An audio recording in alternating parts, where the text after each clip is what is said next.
Vamos a leer Levítico capítulo 24. Seguimos estudiando nuestra serie El Tabernáculo de Dios y estamos en la mesa de los panes de la proposición. Amén, hermanos. Hace 15 días, que fue la última vez que nos pudimos reunir, estuvimos estudiando que la mesa de los panes de la proposición era una mesa limpia. ¿Sí se acuerdan de que estuvieron? Levítico capítulo 24. Todo lo que fue escrito en el Antiguo Testamento, dice Pablo, que fue escrito como sombra o figura de las cosas que habían de venir. Las cosas que Moisés hizo y que fue fiel a la casa de Dios, según el Señor lo mandaba, representaban una realidad espiritual para nosotros en nuestros tiempos. Amén. Dice Pablo, para nuestra enseñanza se escribieron todas estas cosas. Entonces estamos estudiando la mesa de los panes de la proposición, que era uno de los muebles que estaba en el tabernáculo. El tabernáculo tenía 3 partes, ¿se acuerdan? El lugar santísimo, el santo de los santos, donde estaba el propiciatorio y el arca. Amén. Ahí solo entraba una vez al año el sacerdote y no sin sangre. Después seguía por medio de un velo que estaba dividido el lugar santo, donde estaba el candelero, la mesa de los panes de la proposición, que es la que estamos estudiando, y el altar de incienso. Después se salía del tabernáculo y estaba el atrio exterior. Y en el atrio exterior estaba la pila donde los sacerdotes se lavaban las manos antes de entrar al tabernáculo, y estaba el altar del holocausto, donde se sacrificaban los animales. Amén. Entonces cada una de estas cosas nos habla de una realidad espiritual. Lo que hemos dicho específicamente con la mesa de los panes de la proposición, la mesa nos habla de la comunión de los santos, del cuerpo de Cristo. Dios quiere tener una iglesia, amén. Pero esa iglesia no está hecha ni diseñada bajo los planos humanos, sino Dios tiene un plano, y tiene unas medidas, y esa casa tiene unas características y ciertos muebles. Entonces la mesa, como hemos dicho, era pura de oro, ¿sí? Que eso nos habla que es hecha por la obra de Dios, por los materiales de Dios mismo, porque el oro en la Biblia representa a Dios. Pero también está hecha con madera de acacia. La madera siempre en la Biblia nos habla de hombres. Tiene ciertas medidas y alrededor de la mesa hay una cornisa. Bueno, todo lo que hemos estudiado todos estos domingos. Pero ahora vamos a hablar de los panes que eran puestos sobre la mesa de los panes de la proposición. Entonces vamos a leer Levítico capítulo 24, que allí Moisés nos describe un poco los panes que eran puestos en la mesa. Ya acabamos de estudiar la mesa, pero ahora vamos a estudiar los panes que eran puestos encima.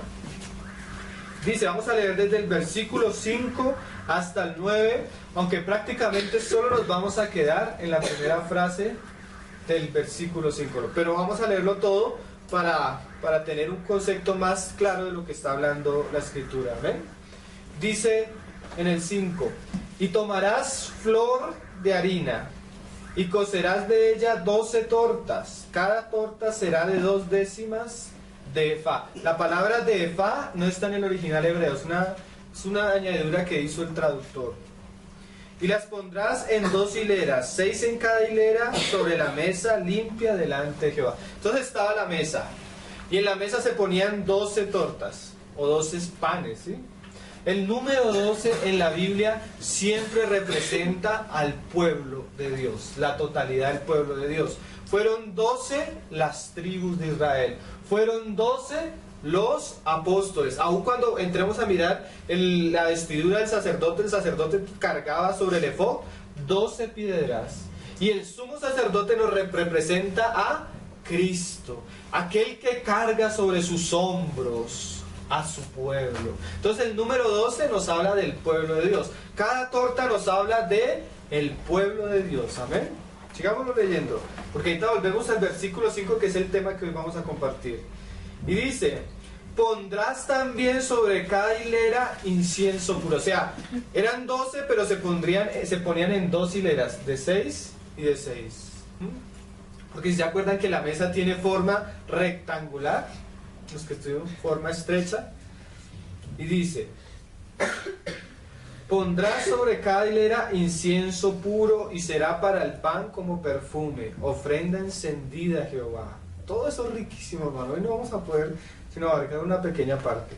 Cada día de reposo lo pondrá continuamente en orden delante de Jehová, en nombre de los hijos de Israel, como pacto perpetuo, y será de Aarón y de sus hijos. Esto era uno de los alimentos de los sacerdotes, del sumo sacerdote que era Aarón y de sus hijos. Esto nos habla del sacerdocio del Señor, pero ahorita lo vamos a explicar.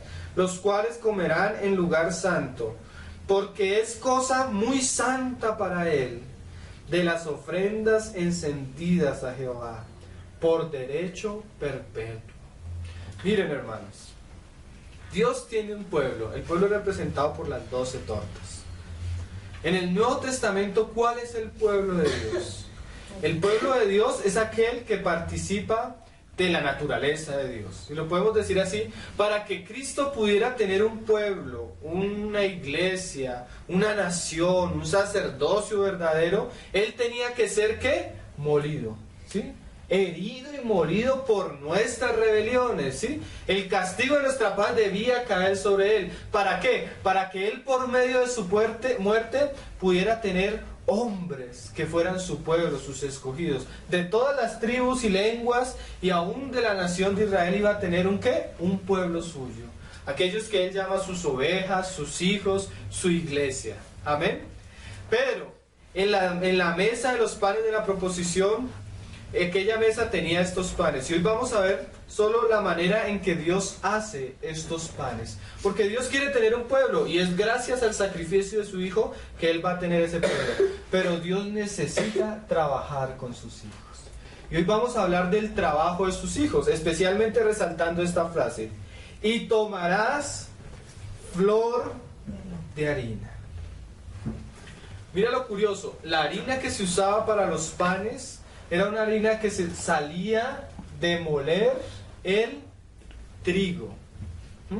Entonces vamos a comenzar a estudiar solo ese aspecto de hoy. Cómo Dios hace para tener un pueblo, una iglesia verdadera. La manera en que Dios trabaja con su pueblo. Porque para Él esto es algo santísimo. Miren, a veces nosotros creemos que si llegamos a un lugar y los que están allí son cristianos y creen en el Señor, todo va a ser bonito, todo va a ser alegre. Pero para que Dios pueda obtener el propósito que Él se ha establecido en su corazón, Él tiene que trabajar con cada uno de nosotros. Miren, el mayor trabajo después de Cristo haber ido a la cruz, Él se propuso trabajar con cada uno de los que habían de creer para tener, ¿qué? Una iglesia santa y sin mancha. Una mesa llena de panes, pero panes sin levadura. Panes que antes de ser panes tienen que ser molidos. Entonces vamos a hablar cómo el Señor tiene esa flor de harina. ¿Ven? Hoy el título de la enseñanza es La flor de harina. Entonces vamos a leer el Evangelio de Juan, capítulo 12, las palabras del mismo Señor Jesucristo. Juan, capítulo 12. Todos sabemos, y los que no lo saben, deben saber que aquellos que creen en Cristo son llamados a caminar el mismo camino que Cristo caminó. Si tú crees en Cristo, debes andar como Él anduvo, ¿sí? Es totalmente contrario ver a Cristo muriendo, sufriendo, despojándose de todas las cosas materiales, buscando solo la voluntad del Padre, a ver hoy en día los que se dicen ser cristianos o apóstoles de Cristo, buscando las cosas terrenales, andando en los supercarros con supermansiones, amando su yo, amando su vientre y no siguiendo el camino de Cristo. Eso no es normal, hermano. Eso es contrario al Evangelio. Los discípulos de Cristo son llamados a ser como Cristo, en su vida, en su muerte. Amén. Si bien el trato que Dios tiene en nuestras vidas no es para salvación, porque la salvación la obtuvimos por la obra de Cristo, si bien el trato que Dios tiene con nosotros es para llevar a cabo su propósito en medio nuestro. ¿Sí me hago entender? Una cosa es la salvación y otra cosa es la santificación. Tú eres salvo por la fe, pero para ser santificado tú tienes que pagar un precio. Amén.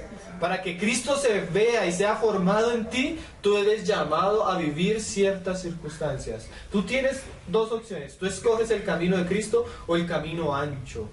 Pero los que aman a Cristo, que son llamados a vivir como Él, el Señor va a tener que trabajar en ellos. Va a tener que trabajar en ellos. A veces resaltamos tanto la vida cristiana, cómo fui salvo. Yo era esto y cuando me convertí el Señor hizo algo precioso. Y sí, eso fue algo precioso. Pero hermanos, eso es solo el comienzo. Es solo el comienzo. Ahora Dios necesita hacer una obra profunda y verdadera en medio nuestro. Aún para cumplir su propósito como iglesia, el Señor necesita trabajar en nosotros. Mira cómo Él dice en Juan capítulo 12.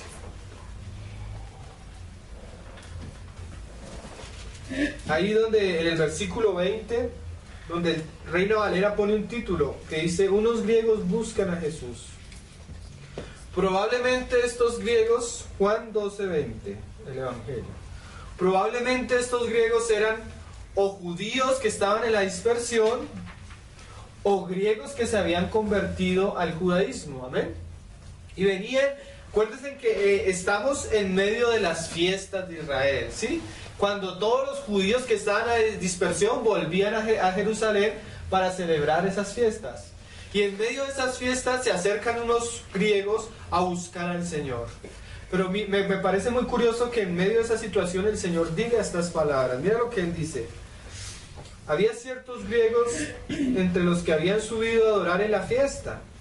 Entonces pues se acercaron a Felipe, que era de Betsaida de Galilea, y le rogaron diciendo: Señor, quisiéramos ver a Jesús. Felipe fue y se lo dijo a Andrés. Entonces Andrés y Felipe se lo dijeron a Jesús. Y Jesús les respondió diciendo: mira la respuesta del Señor. Ha llegado la hora para que el Hijo del Hombre sea glorificado. De cierto os digo, que si el grano de trigo no cae en la tierra y muere, queda solo. Pero si muere, lleva fruto. Miren, hermanos, miren lo curioso. Estamos viendo al Señor. La gente quiere acercarse a Él. Lo más lógico que el Señor le ha dicho: tráelos, yo quiero hablarles. Tengo tantas cosas para decirles, ¿no? Pero miren, hermanos, el Señor en estos momentos, en este momento de su vida, solo tenía una razón específica. Solo tenía un objetivo claro: ir a la cruz y morir. ¿Por qué? Porque Él sabía que era su muerte el que le iba a abrir el camino aún a los judíos, aún a los gentiles, hasta el fin de la tierra. ¿Qué era lo que iba a abrirles el camino a ellos? La muerte. Amén. Entonces Él le dice a ellos como que no es tiempo para hablar, es tiempo para morir. Si han leído esos pasajes en Eclesiastés, todo tiene su tiempo. Había tiempo que el Señor enseñaba, había tiempo que el Señor hacía milagros, pero llegó un momento donde Él vio que su hora ya era cumplida. Y aun cuando iba a Jerusalén, dice que caminaba con tal valor que los otros lo miraban y decían, se asombraban. Y les decía: es necesario que yo vaya a Jerusalén y sea abofeteado por los fariseos, por los ancianos, y sea muerto, más voy a resucitar al tercer día. Y Pedro le decía: Señor, en ninguna manera esto te acontezca. Y el Señor, ¿se acuerdan cómo le respondió? Apártate de mí, Satanás, porque pones la mirada en las cosas de aquí en la tierra. Y esa es una de las características de los hombres. Nosotros los hombres ponemos la mirada en las cosas de aquí en la tierra. ¿Qué quiere decir eso? ¿A quién le gusta sufrir? ¿A quién le gusta morir? ¿A quién le gusta pensar que es útil el sufrimiento, la humillación, que Cristo iba a morir? A nadie. Pero miren, hermanos, como les decía, ahorita el Señor no solo nos está mostrando lo que Él iba a vivir, sino el camino para que su propia iglesia cumpliera su propósito. Miren, hermanos, el llamado después de nosotros ser salvos, el verdadero llamado de Cristo para sus discípulos es negarse a sí mismo y tomar su cruz. ¿Qué es eso? Ir a la muerte. La única manera que el Señor tenga harina de trigo en medio nuestro es que nosotros estemos dispuestos a ser molidos. La harina surge cuando tú tienes granos de cualquier grano y necesitas tocar harina, comienzas a molerlos, ¿sí? Para obtener esa harina, que esa harina va a llegar en algún momento a ser ¿qué? El pan. Pero antes de ser pan es grano. Pero si el grano no cae a la tierra y muere, no puede dar fruto. Miren, hermanos, el llamado para nosotros como cristianos que realmente deseamos conocer al Señor es ir a la cruz cada día. Entonces hoy vamos a hablar de ese proceso, cómo Dios muele a sus hijos. Mira que la flor de harina no es una harina cualquiera, sino es una harina que ha sido, hay una palabra que me pareció curiosa en internet, una harina tamizada. ¿Se han escuchado ese término? La harina tamizada es aquella que se muele, pero se zalandea, como el tinto que se cierne para que salga más pura. La harina que el Señor está buscando en nosotros es una harina que no solo Él debe moler, sino que Él debe cernir, como a Pedro. Ay, Pedro, ¿tú me quieres seguir? Satanás me ha pedido para zarandear. Y Pedro, ¿y tú qué dijiste, Señor? Yo le he dado permiso. ¿Por qué? Porque esa es una obra de Dios con nosotros. Trabajar en nosotros. Entonces hoy vamos a hablar un poco de esa flor de harina que somos nosotros, hermanos. Dios, miren, cuando tú te conviertes a Cristo, tú eres salvo, pero el hombre es tripartito. El hombre tiene espíritu, alma y cuerpo. ¿Sí? Cuando tú naces de nuevo, el Espíritu Santo viene a morar a tu espíritu. Y dice Hebreos, somos la congregación de los espíritus perfectos. ¿Por qué? Porque el Espíritu de Cristo ha sido uno con tu espíritu. Pero hay otro lugar, hermano, que se vuelve el centro de atención de Dios. Tu alma, tus pensamientos, tus sentimientos, tu voluntad, tu carácter. Cristo, cuando viene a tu espíritu a morar por el Espíritu Santo, dice, este es mi objetivo. Miren, hermanos, Dios le ha declarado la guerra a nuestra alma. ¿Por qué? Porque hay muchas cosas en nuestra alma que no le agradan. Cuando tú mueles el trigo, él queda con la cáscara, ¿sí? Que es como un residuo, como una basura que tú tienes que quitar. Eso hace que el Señor trabaje en nuestras vidas, que hay ciertas cosas que Él tiene que tratar. El cristianismo no es tal de que tú te conviertes y todo es felicidad, hermanos. Eso no existe en el Nuevo Testamento. Sí hay momentos de gozo y de alegría por Cristo, pero también hay momentos donde el Señor va a comenzar a tratar con tu vida para Él poder obtener la obra que se ha propuesto. Y mira que el objetivo principal el Señor comienza a mostrarlo en el siguiente versículo. Mira lo que dice. El que ama su vida. Ahí la traducción en el original griego es su psique, su alma. Porque en el Nuevo Testamento, cuando tú vas al griego, encuentras que la palabra vida a veces se traduce, a veces en el original griego es psique, que es alma, por eso la psicología, ¿sí? A veces la vida es bios en el griego, que es la vida biológica, la del cuerpo. Y a veces la palabra también en el esto es, se me fue, la palabra griega para decir el amor eterno y para decir la vida del espíritu es la vida eterna. Esa palabra es... ¿Señora? No, ese es el amor natural.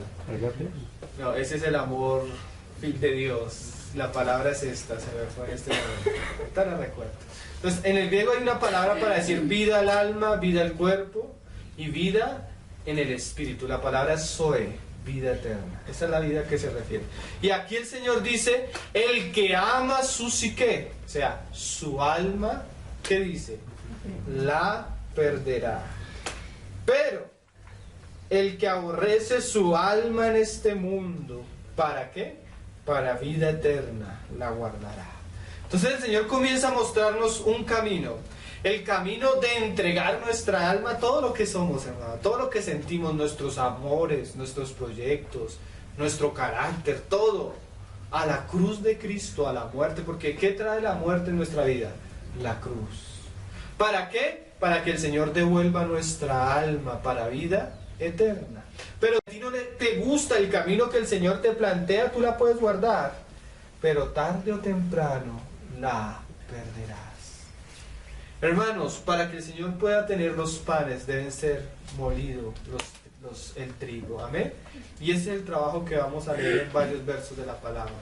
No lo quiero decir mucho con mis palabras. Vamos a ir a la misma Biblia, donde hay pasajes que nos muestran este trabajo del Señor en nuestra vida. El primer pasaje que quiero que leamos es Lamentaciones. ¿Qué les gustó el nombre del libro, hermanos? Lamentaciones, capítulo 3. Vamos a leer lo que decía Jeremías, un hombre que fue bastante tratado por el Señor, que el Señor lo llamó a vivir una vida tal vez que muchos de nosotros nunca alcanzaremos a llegar. Lamentaciones, capítulo 3. Solo vamos a leer unos versos. Casi todo el capítulo lo podríamos leer para aplicarlo a este asunto que vamos a compartir hoy, pero solo vamos a leer desde el versículo 24. Mira lo que dice Lamentaciones. Mi porción es Jehová. Dijo mi alma. Mira que aquí la cuestión es del alma. ¿Sí? El problema de Dios con nosotros es el alma. Y también el cuerpo. Pero el centro de mando de nuestra vida es nuestra alma, hermanos. Dijo mi alma, por tanto, en él esperaré. Bueno es Jehová a los que en él esperan, al alma que le busca. Bueno es esperar en silencio la salvación de Jehová. Pero mira esta frase que le vamos a hacer, que la Biblia llama como algo bueno, hermanos. Bueno le es al hombre llevar el yugo desde su juventud. ¿Cuál es el yugo, hermano? ¿Cuál es el instrumento que es? Porque el yugo era un medio que usaban los bueyes, ¿para qué? Para trabajar, para arar la tierra, ¿sí? Ese es el yugo. Pero en la vida cristiana, para que Dios pueda cumplir su propósito en nosotros, Él también nos pone un yugo, que es el mismo yugo que Él llevó, ¿sí? Su cruz. Ese yugo es el instrumento que Dios usa para volvernos personas útiles en sus manos. Y eso es bueno que el hombre que se convierte a Cristo desde su comienzo, o sea, desde su juventud, o la mujer que se convierte a Cristo desde su juventud, aprenda a llevar el yugo. ¿De qué nos habla esto, hermanos? Que la vida cristiana es una vida en la cual el Señor quiere sacar fruto de nuestra vida, pero Él sabe que para que Él pueda sacar fruto de nuestra vida, tiene que tratar con nosotros, tiene que quebrantarnos. Y el quebrantamiento del Señor tiene varias características. Vamos a leer las características que tiene el quebrantamiento del Señor, la manera que Él pone su yugo sobre nuestras espaldas. Lo primero que vemos es que es bueno. ¿Sí? No es malo, es bueno, ¿no? Y lo primero que leemos es que entre más rápido tú aceptes la cruz de Cristo, asimismo más rápido tu vida va a comenzar a ser útil en las manos de Él. O más rápido eres descalificado. Miren, hermanos, el sello de un verdadero discípulo es la cruz, no es otra cosa. No existe hoy en día, los jóvenes dicen, y hay una denominación que dice esa frase, somos Jesus free. ¿Sí lo han escuchado? Como jóvenes locos. Entonces tenemos camisetas de cristianos, entonces hacemos conciertos cristianos. No, el verdadero sello de un verdadero cristiano es la cruz, no una camiseta. Es que haya permitido que su alma sea tratada por el Señor. Amén. Esto, miren, hermanos, decía Pablo en sus tiempos, la predicación de la cruz es locura. A nadie le gusta que le hablen de sufrimiento, a nadie le gusta que le hablen de tratamiento. Pero, hermanos, es la única manera que nuestra alma va a ser salva. Nosotros somos como cuando vamos al dentista. Tú miras un diente. Entonces tú crees que cuando llegas a Cristo tu problema es las drogas, la borrachera, el adulterio. Bueno, nosotros creemos que ese es nuestro problema. Y cuando conocemos a Cristo, fuimos libres de eso, hermano. Ya no tengo problemas con la droga, ya no tengo problemas con el trago, con ciertas cosas. Pero hermano, ese es el puntico de afuera del diente. ¿Se han visto? Que a veces tú tienes caries, pero el puntico de afuera se ve chiquito, pero tú dices, pero no tengo nada, un puntico. Pero cuando comienzan a tocarlo y tú comienzas a ver que por dentro está, ¿qué? Dañado, podrido, hermano.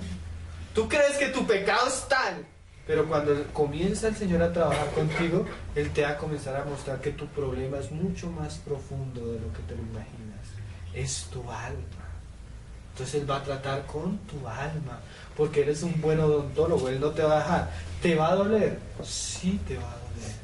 Pero si tú no dejas que Él trate con eso, vas a perder tu diente. ¿Sí estamos entendiendo? Sí. Es mejor el dolor acá temporal y no la vergüenza delante de Él y su trono. Es mejor que Él trate contigo, hermano, ahora, y no que tú estés intacto delante de Él cuando llegues a su presencia. Ahorita lo vamos a leer en un pasaje cuando el Señor habla de Moab. Dice, estamos en el 28. ¿Cómo es ese trato? Miren, hermanos, en el versículo 28. ¿Cómo es ese moler para sacar la harina, hermanos? Que se siente solo. ¿Lo tienen? En el 28. Miren, una de las características del quebrantamiento de Dios a nuestra vida es que es personal. Sí, Dios va a tratar es contigo, no con el de al lado, no con el otro. No, mire, aquí llega el momento que vas a estar tú solo delante de la cruz. Tú solo, hermanos. Ciertamente somos un cuerpo. Ciertamente los apóstoles andaban 12, pero le dijo el Señor a Pedro, de cierto, digo que antes que cante el gallo, ¿ustedes? No, tú me negarás. ¿Por qué, Pedro? Porque yo voy a sacar a la luz tu justicia propia. ¿Te crees muy bueno, Pedro? ¿Te crees muy justo? Te voy a pasar por la molienda, te voy a pasar por el zarandero, y te vas a dar de cuenta que no eres tan justo como crees, te vas a dar cuenta que no eres tan bueno como crees, te vas a dar cuenta que tú no eres mejor que los otros. Te voy a llevar solo y vas a llorar, Pedro, pero yo voy a orar por ti para que tu fe no falte. Y una vez vuelto, ¿eso qué habla? Que Pedro fue solo y tuvo su experiencia, pero su experiencia le iba a servir ¿para qué? Para confirmar a los hermanos. Tú tienes que tener tus propias experiencias con Cristo, solo allí donde nadie te ve. El Señor, como un buen artesano, como un buen odontólogo, va a entrar a tratar específicamente ciertos aspectos de tu vida que a Él no le agrada. Y te va a llevar ¿a dónde? A la soledad, al desierto. Por eso el desierto era el hogar de los profetas. Porque el Señor allá los llevaba ¿a qué? A purificarlos. Miren, a veces uno se encuentra con cristianos que, ay, es que allá nadie me ama, voy y no me saludan, nadie me tiene en cuenta, no me llaman, no me mandan un mensaje a Facebook, nadie se acuerda de mí. Tal vez el Señor te está llevando al desierto. No rehuses la soledad. No, hay pruebas que las tenemos que vivir delante del Señor solos, sin contarle a nadie, sin murmurar, sin quejarnos, porque ahí tú comienzas a resistir la obra de aquel que quiere transformar tu alma. Entonces lo primero es que se siente solo. Y mira esta frase: y calle. Miren, hermanos, la mayor virtud de un cristiano piadoso es cuando él calla ante las pruebas. Siempre que el Señor nos va a llevar por un camino, comenzamos: es mi jefe, es mi esposo, es mi hijo, es mi amigo, es mi vecino, es el compañero. No es nadie, es Dios. Tú tienes que comenzar a entender que el tratamiento, las circunstancias que Él arregla alrededor de tu vida, no son personas, es Dios mismo que quiere que llevar a tu alma en un proceso de quebrantamiento, de muerte, para librarla de todo aquello que a Él no le agrada. Miren, no me adelanto. Como con el vino lo hacían, lo pisaban en el lagar, duro así, para que deje de ser uvitas y pasemos a ser un solo cuerpo. Entonces lo llevaban y lo ponían en una vasija, pero el vino no venía puro, venía con excrementos, ¿sí? Con residuos, como la cáscara de la flor de harina. Entonces, el Señor, los que trabajaban en los viñedos hacen un trabajo, dejan el vino un tiempo así. Entonces tú a veces llegas al Señor y pasas un tiempo tranquilo, cómodo, pero el Señor está mirándote. Y todo tiene su tiempo, el tiempo de alegría, de gozo, de paz, pero tiene el tiempo en el que Él necesita tratar contigo. Entonces, ¿cómo hacen para purificar el vino? Lo pasan, cuando ya el residuo ha quedado abajo, lo pasan de vasija. Entonces, cada vasija tiene unas características. Hay unas vasijas que son totalmente oscuras. Nadie ve qué está pasando. Eso nos habla del tiempo de la soledad, del silencio. Todos están en sus cuentos y nosotros estamos ¿qué? Siendo purificados con el Señor. Y después, cuando esa vasija cumple su esto, se pasa a otra vasija. ¿Eso de qué habla? Que la vida cristiana tiene jornadas, hermano, circunstancias específicas para el Señor tratar contigo. A veces estás acá y está cómodo, ¿sí? Pero a veces el mismo Señor llega y comienza a quitarte tu comodidad. Yo ganaba tanto, entonces estaba tranquilo. El Señor comienza a tratar tu comodidad. A veces yo estoy al lado de una persona y estoy contento de lo que estoy haciendo, estoy feliz, y el Señor comienza ¿qué? A cambiar el vino vacío. ¿Por qué? Porque esa es una de las maneras que Él trata con nosotros. Pablo se convirtió, imagínense como un ejemplo, y el Señor le dijo que fueran de un discípulo, que Él iba a orar. Él le dijo a un discípulo que fueran de Pablo y que orara por él, y bueno, sí se conocen la vez. Y estuvo con los hermanos y él comenzó a predicar ahí a tal punto que los judíos lo querían matar, entonces lo sacaron de la ciudad por una canasta. Entonces llegó a Jerusalén. Imagínate, ponte a pensar esto. Está Pablo en Jerusalén. Pablo, el hombre que el Señor se le ha aparecido en el camino. Si tú eres cristiano, ¿a dónde vas a ir? Pues a aquellos que el Señor, con los que estuvo, a los 12. Y llega Pablo a estar entre los hermanos, y los hermanos comienzan a mirarlo como raro. Y dicen los hermanos: no, Pablo, ¿sabes qué? Mejor vete para Arabia. Esos cristianos de Jerusalén no aman a los hermanos. Esos cristianos de Jerusalén no reciben a los hermanos. ¿Por qué el Señor permitió eso, hermano? Porque el Señor tenía que trabajar con Pablo y no lo podía hacer en Jerusalén. ¿Saben por qué? Porque Pablo iba a ser el apóstol a los gentiles, no a los judíos. Entonces no lo podía hacer en Jerusalén. Entonces lo llevó a una jornada, ¿dónde? En Arabia. 14 años. Pero cuando cumple el tiempo, porque miren, para todo hay un tiempo. Eso quiere decir que Dios tiene ciertas jornadas que van a durar cierto tiempo en tu vida. Cuando cumplió el tiempo, ¿sabes qué hizo el Señor? Despertó el corazón de Bernabé. Le dijo: Bernabé, ve por Pablo y llévalo a Antioquía. Ya había el Señor trabajado en Pablo y ahora lo necesitaba llevar ¿a dónde? A Antioquía. Y estuvo en Antioquía años también. Cuando el Señor vio que Pablo había madurado en Antioquía, dijo el Espíritu Santo, cuando le estaban orando y ayunando: apárteme a Pablo y a Bernabé, porque lo he preparado ¿para qué? Para llevar el Evangelio a los gentiles. Pero si viste cada una de las vasijas de las que puso el Señor a Pablo. Miren, hermanos, el hermano Watchman Nee decía esta frase: el quebrantamiento del Señor con nosotros es por ciclos, pero cada etapa o cada jornada tiene un tiempo específico. Tú no puedes acortar el tiempo del Señor, pero sí lo puedes alargar. ¿Sí?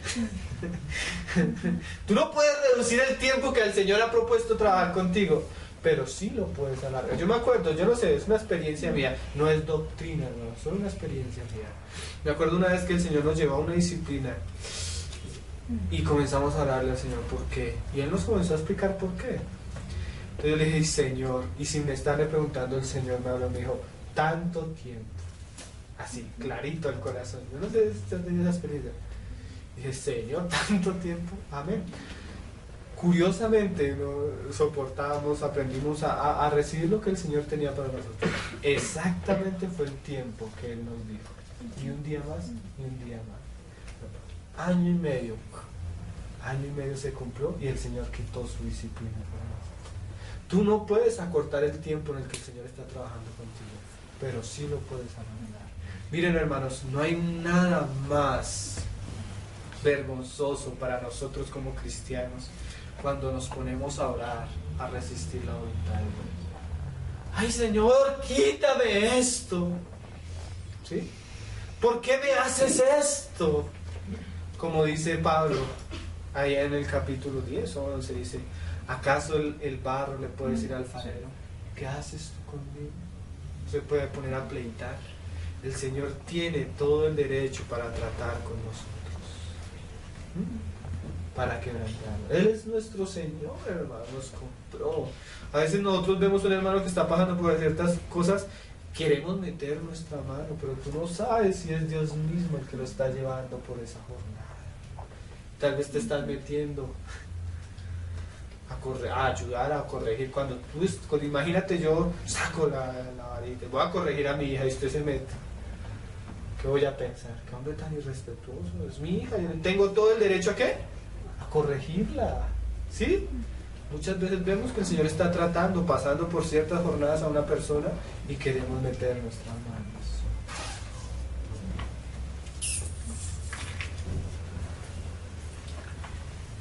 Que se siente solo y calle. Porque, mira esta frase, hermano. ¿Es quién? Dios. ¿Quién se lo impuso? No es el vecino, no es el jefe, no es tal lado, no, es Dios. Miren, hermanos, cuando Cristo fue crucificado, y Pedro habla en Hechos, dice que Cristo fue crucificado por voluntad del Padre, por el anticipado conocimiento del Padre. Si el Padre no hubiera querido, hermanos, hubiera podido librar a Cristo de la cruz, pero era el camino que Él había trazado. ¿Quién es el que nos pone esas circunstancias? Dios. ¿Quién era el que le decía al pueblo de Israel en el desierto, avancen y paren? La nube. Dios mismo. Nosotros debemos aprender y entender lo que Pablo dijo allá en Romanos 9:28. A los que aman a Dios, todas las cosas les ayudan. Esto es, a los que conforme a su propósito son llamados. Porque a los que antes conoció también los predestinó. ¿Para qué, hermano? Para que fuesen hechos, ¿qué?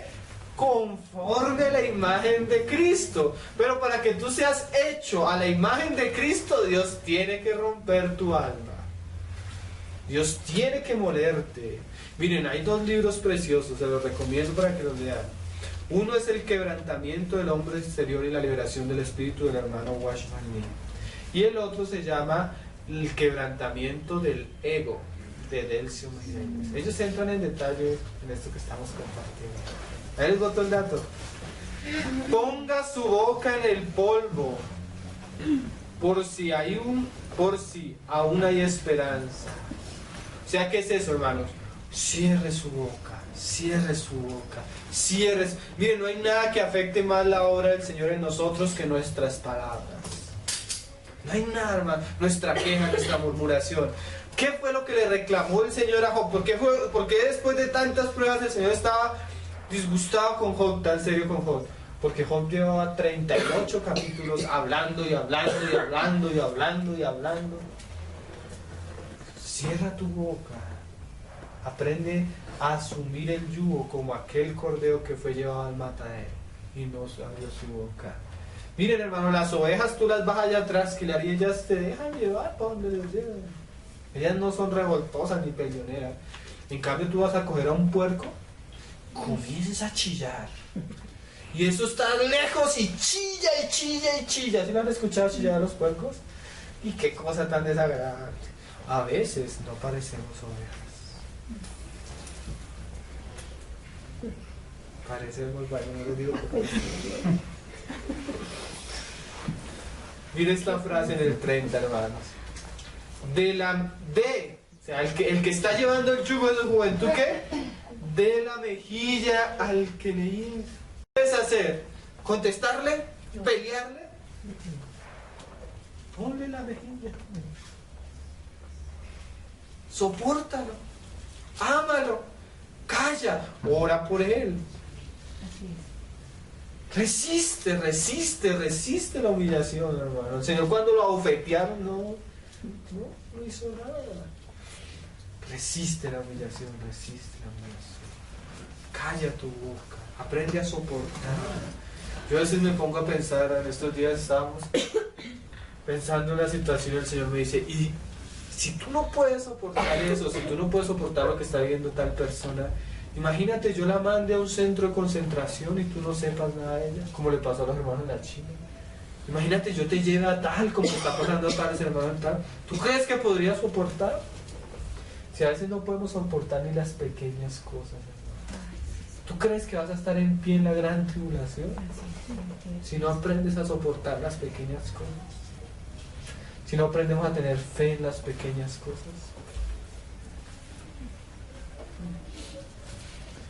Da la mejilla al que te hiere y sea colmado de afrentas. ¿Por qué? Porque el Señor no desecha para siempre. O sea, el tiempo del Señor, el trato del Señor tiene ¿qué? Un tiempo específico. Hay tiempos preciosos, pero hay tiempos de trato en el Señor que no puedes acortar, que debes aprender a soportar. ¿Por qué? Porque Él te está moliendo, porque Él quiere hacer contigo y con otros, ¿qué? Un pan santísimo, un pan que es su alimento, porque Él es el sumo sacerdote, Él es el verdadero Aarón, ¿sí? Y Él va a comer de ti, Él va a disfrutar y deleitarse con tu vida, pero primero tiene que molerte. ¿Sí? Mira lo que le dice. Bueno, terminémoslo y vamos ahorita a otro pasaje. Porque el Señor no desecha para siempre, antes se aflige. El Señor, mire, el Señor sana, salva, perdona, libera, pero también aflige. Ese es el evangelio completo, hermano, no a medias, no distorsionado, no solo, porque hoy en día solo se realzan ciertos aspectos, pero estos no se realzan. El Señor también aflige. Él es el que hiere, pero también sana. ¿Sí? Él da la vida, pero también la quita, hermano. Él es Dios. Dice, también cuando aflige, antes se aflige, también se compadece según la multitud de sus misericordias. Aun cuando Él tenía que quebrantar y disciplinar a Israel, Él se compadecía de su pueblo. Como el Padre se compadece de los hijos, se compadece Jehová de los que le temen. Porque Él conoce nuestra condición. ¿Se acuerda de que somos qué? Polvo. Él conoce nuestra condición y Él se compadece. Mira esta frase, hermano. Pues porque no aflige ni entristece voluntariamente a los hijos de los hombres.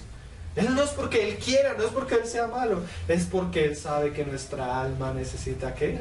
Ser libre, ser salva de sí misma. Amén. Mira cómo lo dice Pedro, y curiosamente se lo dice a los más jóvenes.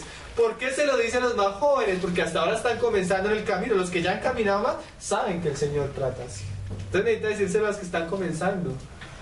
Porque miren, hermanos, si el Señor te bendice y te prospera y te da todo, tú lo sigues, amén. Y si no, ¿te vas para el mundo? ¿Te escandalizas? ¿Te vuelves a lo que eras antes? No, hermanos. Mira cómo lo dice 1 Pedro capítulo 5. A los jóvenes. En el versículo 5. 5:5, 1 Pedro.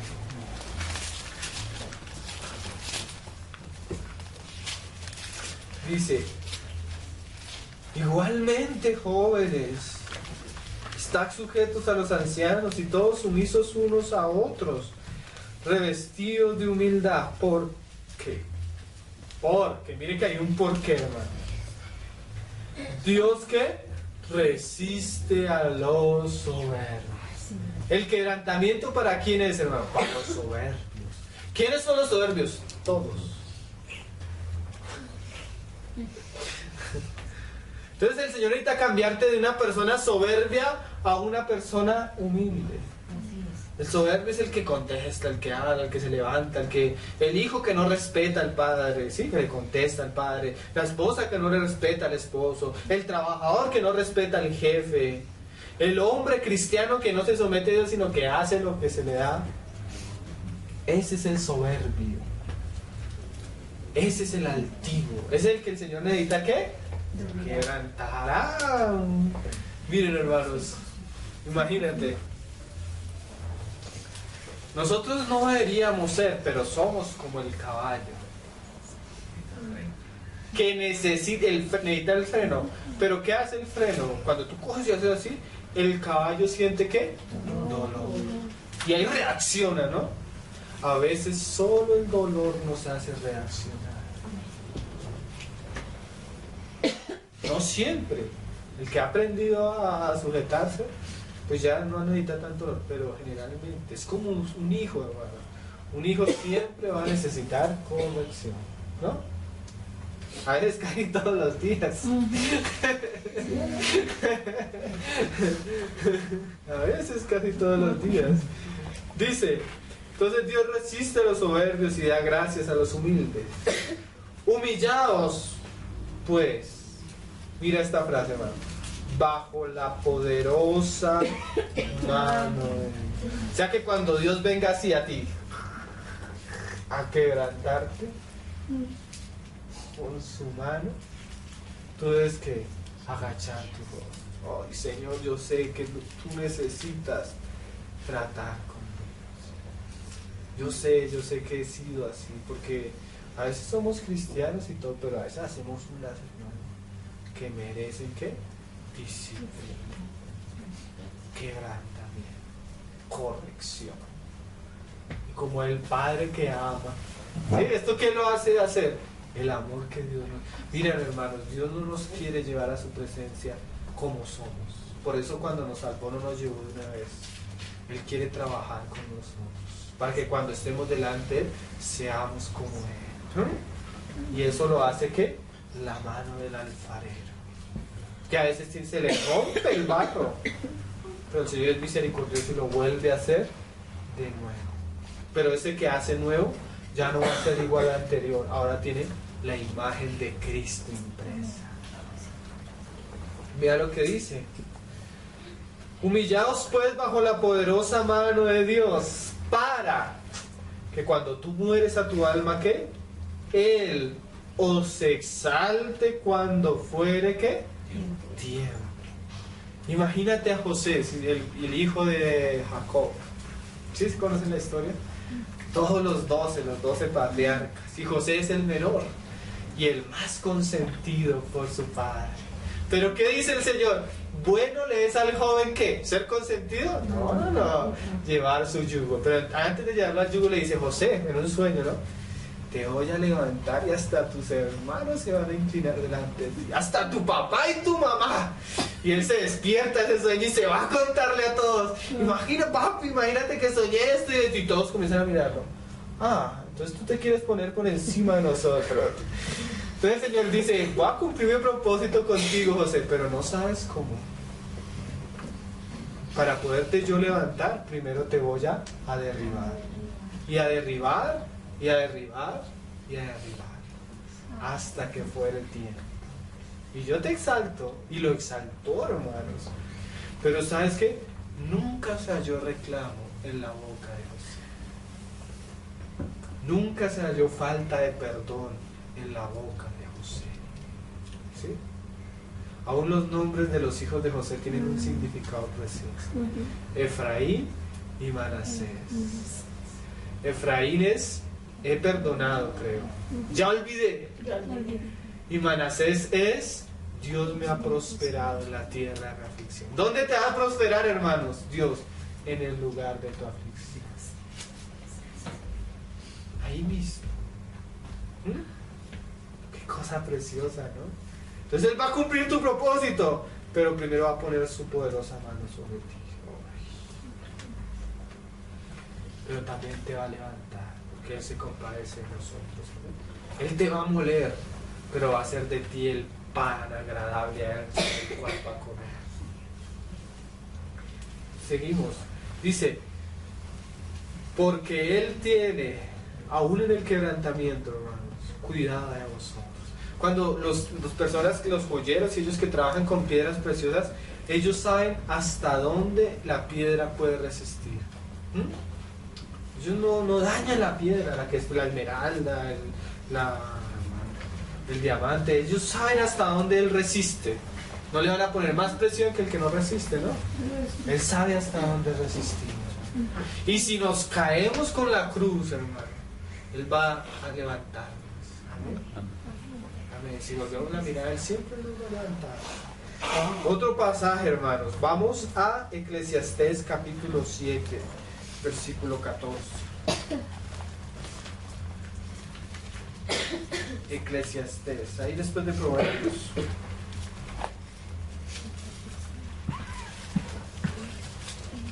Capítulo 7. 7, versículo 14. Mira esta frase. Dice: en el día del bien. Ay, el día es bueno, hermano. ¿Qué haces tú? Debes hacer. Goza del bien, alégrate cuando el Señor te permite, porque no somos de aquellos que buscan la cruz. El Señor la trae a tu vida. Tú no necesitas buscar la cruz. Tú no necesitas buscar ser quebrantado. Él mismo lo va a traer. O sea, cuando estás viviendo tiempos buenos, goza, disfruta. Dice Pablo, aún el que disfruta de este mundo, disfrútelo, pero como si no, pero disfrute. Pero hay un día bueno, ¿cierto? Y en el día de la adversidad, considera. O sea, siéntate a pensar por qué estás viviendo lo que estás.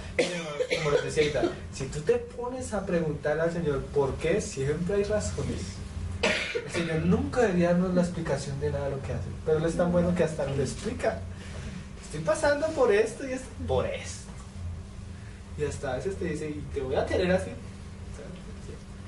Hasta que, ¿qué? Hasta que Él cumpla su trabajo en ti. Considera, siéntate a pensar lo que estás viviendo. ¿Por qué? Dios, ¿sí ven que todo, detrás de todo está quién? Dios hizo tanto lo uno como lo otro. Es Dios, hermano. Miren, uno de los atributos más preciosos de Dios es su soberanía. ¿Qué quiere decir Él? Eso, que Él ha establecido algo y lo va a cumplir. Y ninguna de las rebeliones ni la necesidad del hombre va a interrumpir lo que Él se propuso en su corazón. Él es soberano y tiene el poder suficiente para llevar a cabo lo que Él se propuso. Pero a veces permite cosas. Y una de las cosas que el Señor permite en la vida de los creyentes es que personas se levanten contra nosotros. Nos juzguen, nos murmuren, nos aflijan, nos humillen. Eso lo permite Dios. Y es Dios. Aún, hermanos, como en el caso de Job y en el caso de Pedro, aún usa el mismo diablo como un instrumento de aflicción para nuestra vida. Y los hermanos están atando y atando al diablo, atando y atando al diablo, y no saben que a veces es Dios mismo el que usa la necedad del perverso para formar nuestro carácter, y lo atan con doblez de doble nudo y con nudo ciego. Y ¿qué si es el Señor mismo el que lo está tratando? Y atan, no, a veces no es el diablo, hermano, a veces es Cristo el que le ha dado permiso. Qué cosas, ¿no? Pero ¿para qué hace el Señor esto? Mira el fin de la labor de Él en nosotros. A fin de que el hombre nada halle después de Él. Miren, hermanos, un ejemplo. Tú tienes un trabajo. Vamos a dar varios ejemplos. Y el Señor comienza a probarte en el trabajo, y probarte en el trabajo. ¿Qué quiere el Señor mostrarte? Que hay algo más allá, que tú no naciste para trabajar. O sea, ese no es el fin de tu vida. Eso no es lo más importante de tu vida. ¿El fin es quién? Cristo. O tú quieres servirle al Señor. Y el Señor te dice, te me vas a servir y te voy a usar para esto y esto. Y en vez de enviarte a que le sirvas, comienza a tratar. Te quita todo tu servicio, te quita toda la vida pública que tú tienes delante de los hermanos y te lleva al desierto para enseñarte que lo más importante no es el servicio, es Dios mismo. No es nuestro ministerio, es ¿quién? El que lo da, aquel que servimos. Él es el más importante. Él por qué permite esas cosas en nuestra familia y todo, para que nosotros veamos que el principal lugar lo debe tener Él sobre todas las cosas, sobre mi esposa, sobre mis hijos. Amén. Por eso Él trata todas las cosas, para que tú te desengañes, tu alma se desengañe de que eso es lo más importante. Lo más importante siempre va a ser ese deleita, como dice la canción del hermano Gino, librándonos de ilusiones y acentuándonos en ti, Señor. Los cristianos hoy viven con ilusiones, los muchachos crecen con ilusiones que muchas veces no son verdaderas. Hay algo verdadero, Él mismo. Para Él fuimos creados, para que vivamos. Cuando el Señor ve que tú comienzas a coger tu anillo, el precioso. Tú tienes un precioso, ¿sabías? Ay, mi precioso, y mi precioso, y mi precioso. Algo que amas. Y mi precioso, como el Señor de los Anillos. Y mi precioso, y mi precioso. ¿Y sabe qué dice el Señor? Te voy a quitar tu precioso. Y voy a romper tu precioso, porque yo soy realmente aquel que soy precioso. Y te vas a tratar, porque si el Señor deja que tú sigas amando eso que amas por encima de Él, eso va a ser la destrucción de tu alma. La vas a perder por eso. Entonces, ¿qué hace el Señor? Te destruye tu precioso. Nosotros tenemos casa, las cosas que el Señor nos ha dado. Esos son añadiduras, hermano. Así como Él nos la da, en cualquier momento nos la quita. Pues nuestra mirada está allá, en los cielos. Él es nuestro precioso, Él es lo importante. A Él sea la gloria, la honra, todas las cosas le pertenecen a Él. Así como esos ancianos alrededor de los tronos, alrededor del Cordero en Apocalipsis. ¿Qué hacen esos ancianos? Se quitan sus coronas y las ponen en los pies del Cordero. ¿Por qué? Porque el más precioso, el más digno, el que merece todo es ¿quién? El Cordero que fue inmolado. Nadie más. Entonces, ¿cuál es el fin de la adversidad? Que aprendamos a poner a Cristo como el Señor. Entonces, por eso Él nos muere y nos purifica. Para terminar, le damos un versículo ahí en Jeremías. Jeremías 48.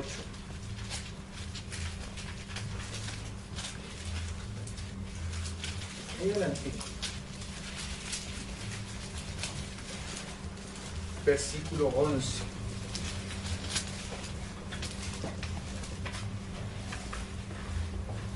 En este versículo van a recordar lo que les dije del vino, hermano, el vino que es pasado por ciertas circunstancias y eso. Mira cómo dice el Señor de Moab. Quieto estuvo Moab desde su juventud. 48:11. ¿Lo tenemos? Jeremías 48:11. Dice: quieto estuvo Moab desde su juventud. O sea, el vino no fue cambiado de vasija. Se dejó quieto, como estaba. Hay cristianos que llevan 20, 15 años y están intactos, hermano. Intactos, nueveciticos. Quietos.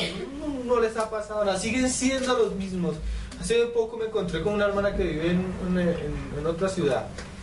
Y en esa ciudad se fue a vivir un hermano que conocemos de hace años, hermano. Y ella me dice: hermano, no te voy a decir el nombre de una persona, pero hay un hermano en la localidad que es así, así, así, así, así. Y dije: no necesita que me diga el nombre, yo sé de quién me está hablando. Está intacto, hermano. Hay hermanos que no pasan por como que no maduran, siguen siendo los mismos. Quieto estuvo Moab desde su juventud. Y sobre su sedimento ha estado reposado. Sedimento es la basura del vino, la suciedad. Es el yo de nosotros, hermanos. ¿Está qué? Nuestro yo está intacto. El Señor nunca te ha avergonzado, el Señor nunca te ha humillado, nunca ha pasado por prueba. Sigues siendo el mismo soberbio, sigues hablando de la misma manera, sigues sirviendo de la manera. No hay nada más abominable ver a un pastor que se para en su arrogancia a hablar de sí mismo. Eso es un vino, hermano. ¿Eso qué es? Un vino que habla de puro sedimento. Solo yo, solo yo, solo yo, solo yo, solo yo. Y Cristo no está en su predicación. Un vino sin pasar de vasija. Intactos. Porque hoy en día el pastor es hecho por un seminario, no por la cruz. Entonces, estudió, pongámoslo. Con un título, como es una organización. Pero realmente los verdaderos hombres de Dios se forjan en el desierto, bajo la mano del Dios vivo. Dice, y sobre su sedimento ha estado reposado, y no fue vaciado de vasija en vasija. ¿Sí? El vino que es pasado de vasija en vasija. Ni nunca estuvo en cautiverio. Porque el Señor llevó al cautiverio a Israel, hermanos.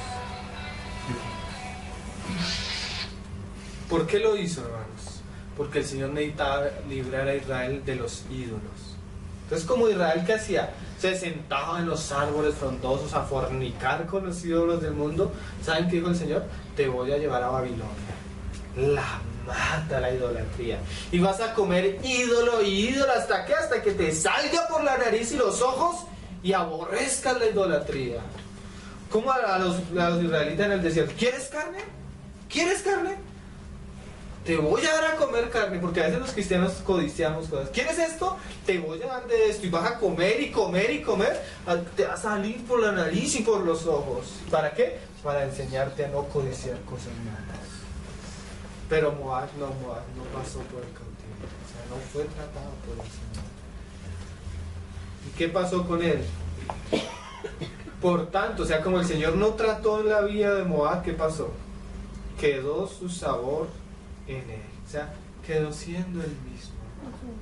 No se formó el carácter de Dios en él. No pasó por la prueba, no. Quedó siendo igual, enteritico.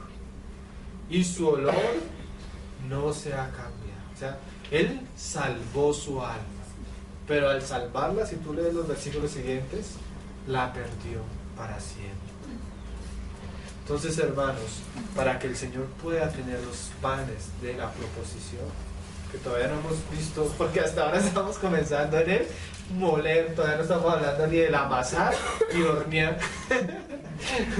Hay un amasar y hay un hornear. Hasta ahora hoy hablamos. Créenos ahí nomás porque está muy duro el asunto. ¿Por qué pasa eso? O sea, porque hay gente que en verdad no cambia, es por ellos mismos. O sea, ellos no se dejan tratar. Dice, leámoslo para terminar. Hebreos. Historia de los Hebreos, que ahí nos muestra algo. Porque es que el Señor no es... Esa palabra suena fea. El Señor no es abusivo, el Señor no es intruso. Él solo trata con aquellos que realmente quieren y lo aman. Y aquellos que no resisten su trato. Mira cómo lo dice Hebreos ahí al final. Hebreos 11. Creo, el 12 digo.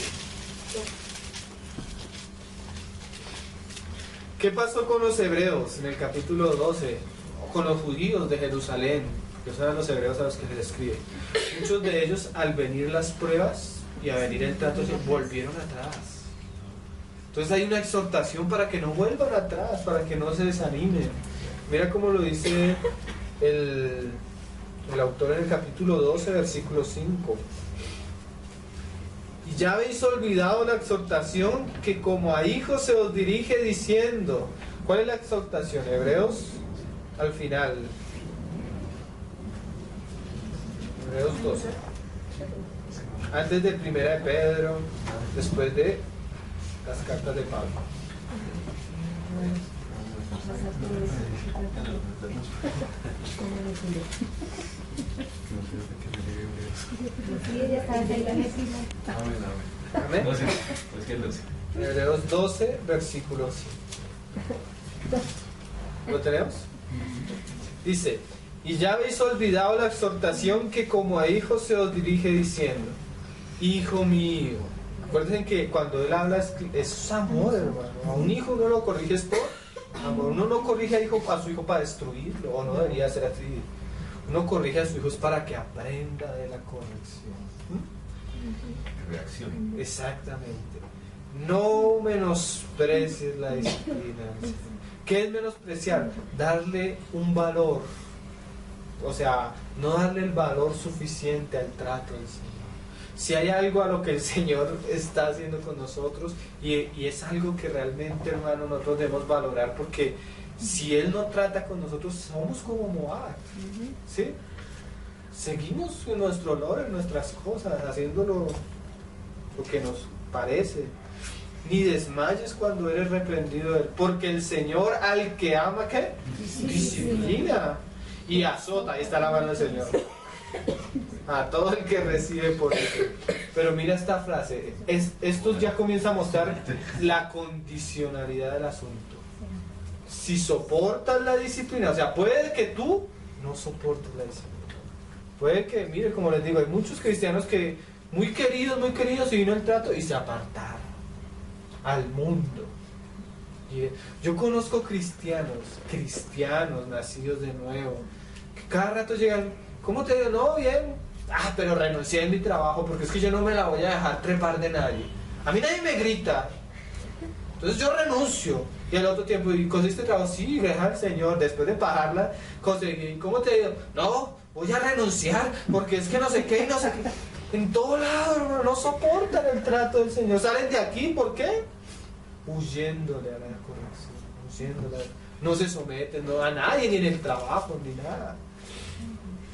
No soportan la disciplina, la resisten. Tú, si el Señor está tratando contigo, lo más sabio que puedes hacer es agachar la cara.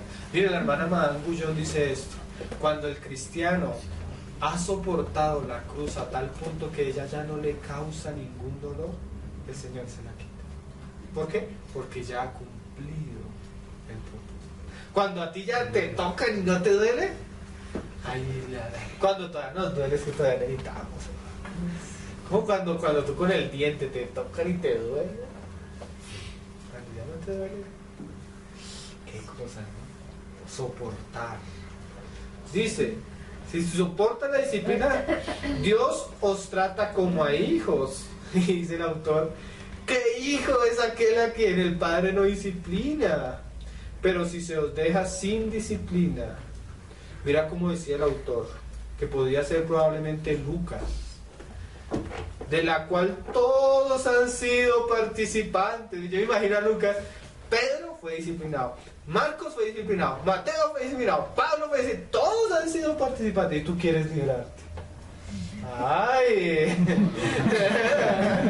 Todos han pasado y tú quieres pasarte la maratón. Hermano, es el camino de todos, ¿no? De todos. Dice: pero si se os deja sin disciplina, en la cual todos han sido participantes, entonces sois ¿qué? Bastardos y no hijos. Uf, qué frase. ¿Por qué se deja? Porque no soportamos, porque por otra parte tuvimos a nuestros padres terrenales que nos disciplinaban y los venerábamos. O sea, el hecho de que tú disciplines a tu hijo no quiere decir que él tiene que perder su amor por ti, ¿no? Tú lo disciplinas y después lo consuelas, le muestras el amor. No permites que los hilos se corten. Dice el hermano David Michael en el libro de los niños: cómo educar a tu hijo. No hay que dejar que los hilos se corten. Y así el Señor, por un lado, ¿qué? Día bueno, por el otro, día malo. Por un lado, corrección, por el otro lado, consolación. El Señor es equilibrado en su trato con nosotros. Y dice: ¿por qué no obedeceremos mucho mejor al Padre de los Espíritus y viviremos? Y aquellos ciertamente por pocos días nos disciplinaban como a ellos les parecía, pero a este, ¿para qué? Para lo que nos es provechoso. para que participemos de su santidad. Es verdad, dice el autor, que ninguna disciplina al presente parece ser causa de gozo. O sea, tú no puedes llegar acá, hermanos, el Señor me está quebrantando. Eso no es real, seguramente no está siendo quebrantado, sino de tristeza, y a veces lloramos, nos afligimos, y el Señor entiende eso, ¿no? Pero, hay un pero, gracias al Señor, después da fruto apacible de justicia a los que en ella han sido ejercitados. ¿Tú sabes cómo es una persona que se ha ejercitado? Una persona que diariamente, a veces la disciplina es constante. Entonces, ¿por qué hay hijos que no han madurado? Porque resisten, porque realmente, aunque son hijos, Dios los trata como bastardos. ¿Qué cosa? Por ahí hay una historia muy famosa que muchos predicadores la cuentan, la historia de dos caballos salvajes, y un día los reclutaron a ambos. Entonces comenzaron a corregirlos. ¿Por qué? Porque ellos iban a cargar la carroza del rey. Entonces uno de los caballos comenzó a decir, no, yo soy libre, yo puedo hacer lo que quiera, yo quiero salirme. Y el otro, no, pues soportemos. No, yo no estoy para esto. Yo soy libre, yo puedo saltar y correr y tomar de donde quiera el agua. No, soportemos. Hasta que un día tanto fue su insatisfacción que se saltó la barda y se fue. El otro sí se sometió a la disciplina. Al tiempo hubo una sequedad terrible, hermano. No había agua, no había alimento, no había nada. Y el caballo que se saltó estaba pero medio muerto. Feo. Cuando escucha y viene la carroza real, con los guardias, con el ejército, todos los caballos decorados, artesonados, con la hermosura como visten a los caballos del rey. ¿Y cuál fue la sorpresa de que aquel que estaba moribundo ve a su amigo fuerte, grande, ahí llevando al rey mismo, hermanos? ¿Por qué? Uno muriéndose y el otro cargando al rey. Porque uno se sometió a la disciplina y el otro al quebrantamiento y el otro. Tú escoges. Pero para que el Señor tenga su paz necesita molernos. Amén. Oremos. Sí, el hermano Rafael siempre nos enseñó que quien no tenga problema ni la disciplina, preocúpese.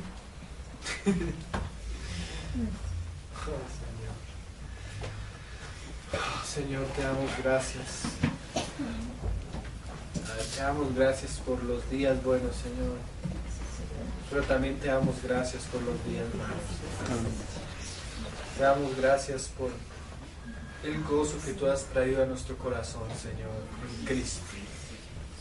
Pero también te damos gracias por las lágrimas, Señor, que han caído en nuestros ojos, Señor, cuando tú así lo has querido, Señor. Quita nuestra soberbia, Señor. Quita nuestra altivez, quita nuestro orgullo, Señor. Trata con nuestra alma. No la dejes igual, Señor. No dejes que ella pase como sin nada, Señor. No dejes que en nosotros se conserve el mismo aroma y olor, Señor. Haz algo precioso en nosotros, Señor. Algo para tu gloria, algo para tu honra. Que podamos ser aquellos instrumentos útiles, Señor, para tu obra. Y no solo útiles, Señor, que las personas alrededor nuestro te puedan ver a ti, Señor. Te pedimos perdón por todas las veces que hemos resistido tu mano, Señor. Todas las veces que resistimos las circunstancias que tú nos permites vivir, Señor. Ayúdanos a tener un corazón para recibir todo de parte tuya, Señor. Que nuestro ser sea hallado en alabanza, Señor, en gloria y honra en medio de nuestras pruebas, Señor. Ayúdanos, Señor. Oramos por nuestros hermanos que están siendo probados en estos momentos, Señor. No oramos para que tú quites la aflicción, Señor, sino para que tú les des la fuerza y la capacidad para estar firmes en medio de las pruebas, para que tú los saques adelante y podamos ver la hermosura de tu santidad en ellos, Señor, tu justicia en ellos, Señor, tu poder en ellos, Señor. Gracias por tu iglesia, Señor. Gracias por todos aquellos que estamos acá, por nuestras familias, Señor. Te pedimos de todo corazón Afirma nuestros pasos, perfecciona nuestros pasos, fortalécelos, Señor Jesús, y ayúdanos, Señor, ayúdanos a aprender a beber lo bueno y lo malo. Bendito es tu nombre, Señor Jesús, en todo tiempo, Señor. Bendito es tu nombre, Señor. Amén, Señor. Amén.